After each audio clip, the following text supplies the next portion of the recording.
और बड़ी खबर सामने आ रही है। बीजेपी के सांसद ब्रजभूषण शरण सिंह की मुश्किलें बढ़ने वाली हैं। दरअसल पहलवानों के यौन शोषण से जुड़े मामले में ये एक बड़ी अपडेट है। 6 महिला पहलवानों से जुड़े यौन शोषण के मामले में दायर दिल्ली पुलिस की चार्जशीट पर राउज एवेन्यू कोर्ट ने संज्ञान लिया है। कोर्ट ने आरोपी बीजेपी के सांसद ब्रजभूषण शरण सिंह और सह आरोपी विनोद तोमर को समन जारी कर दिया है। 18 जुलाई को पेश होने के लिए दोनों आरोपियों को कहा गया है। 6 बालिग महिला पहलवानों की ओर से दायर एफआईआर पर यह चार्जशीट दायर हुई थी। पुलिस ने चार्जशीट में ब्रजभूषण शरण सिंह के खिलाफ यौन शोषण से जुड़ी आईपीसी की धारा 354, धारा 354 ए और धारा 354 डी, इसी के साथ ही जो दूसरा आरोपी है सह आरोपी विनोद तोमर, उसके खिलाफ पुलिस ने आईपीसी की धारा 109, 354, 354 ए और 506 के तहत आरोप लगाए हैं। तो ब्रजभूषण शरण सिंह को और साथ ही सह आरोपी विनोद तोमर को समन जारी हुआ है और पेश होने के लिए 18 जुलाई की तारीख दी गई है। मेरे सहयोगी अरविंद सिंह जुड़ गए हैं ज्यादा जानकारी के साथ। अरविंद, इस मामले में अब आगे क्या होगा, आप बताइए। ये जो धारा 354, 354 ए और 354 डी लगाई गई है, इसका क्या परिणाम होता है और ये कितनी गंभीर धाराएं हैं?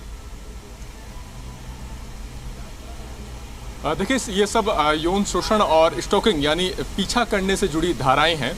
इसके अलावा जो सह आरोपी विनोद तोमर है, उस पर यौन शोषण के अलावा आईपीसी की धारा 506 भी लगाई गई है। यानी जब आप किसी को जान से मारने की धमकी देते हैं तो उस वक्त की धारा लगाई जाती है जी।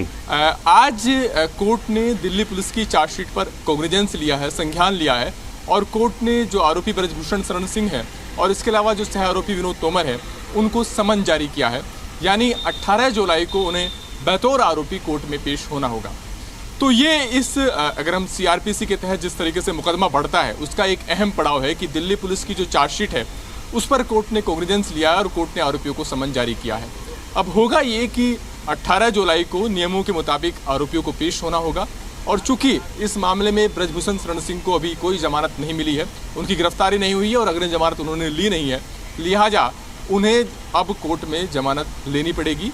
और कोर्ट से जब उनको जमानत मिल जाएगी, उसके बाद आरोप तय करने को लेकर के बहस शुरू हो जाएगी। ठीक, यानी फिर कोर्ट में ये मुकदमा इस लिहाज से आगे बढ़ेगा कि दिल्ली पुलिस ने जो केस तैयार किया है, हाँ। दिल्ली पुलिस ने जो चार्जशीट में आरोप लगाए गए हैं, धारा 354, धारा 354 ए, धारा 354 डी और सह आरोपी के खिलाफ जो 506 की धारा लगाई गई है, क्या इन धाराओं के तहत मामला मुकदमे लायक, चलने लायक बनता है या नहीं, इस पर आरोप तय करने को लेकर बहस शुरू होगी। जब आरोप तय करने को लेकर बहस खत्म हो जाएगी, उसके बाद कोर्ट आरोप तय करेगा और उसके बाद कोर्ट ये तय करेगा कि इन धाराओं के तहत मुकदमा चलेगा। यानी अभी एक पहला पड़ाव है जिसमें कोर्ट ने आरोपियों को समन जारी कर पेश होने के लिए निर्देश दिया है। ठीक है, तो यहां से मुश्किलें बढ़नी शुरू होती हैं। अब अगर हम रिजल्ट पर जाएं तो एक तो आपने बताया विकल्प की या तो जमानत लेनी होगी, जमानत मिल जाए। अगर जमानत नहीं मिलती है तो आईपीसी की धारा 354, जिसमें 2 साल की कैद या जुर्माना या फिर दोनों का प्रावधान होता है, तो हम ये मान सकते हैं कि अगर दोष सिद्ध हो जाता है और सजा हो जाती है तो ऐसे में ब्रजभूषण शरण सिंह का जो पॉलिटिकल करियर है वो डैमेज हो सकता है, जैसा कि राहुल गांधी के केस में हुआ है। आज जो सुबह सुबह हम चर्चा कर रहे थे गुजरात हाईकोर्ट के उस फैसले की, जहां पर 2 साल की सजा होती है और सांसदी चली जाती है, यही चीज 254 में भी हो सकती है अगर आरोप सिद्ध हो जाते हैं तो। देखिए, वो एक लंबी अदालती लड़ाई के बाद होगा। अभी मुकदमे का जो स्टेज है वो बहुत शुरुआती चरण में है। कोर्ट पहले चार्जशीट पर कॉग्निजेंस लेने के बाद चार्जेस फ्रेम करेगा, आरोप तय करेगा। पहले कोर्ट ये तय करेगा कि किन किन धाराओं के तहत मुकदमा चलेगा।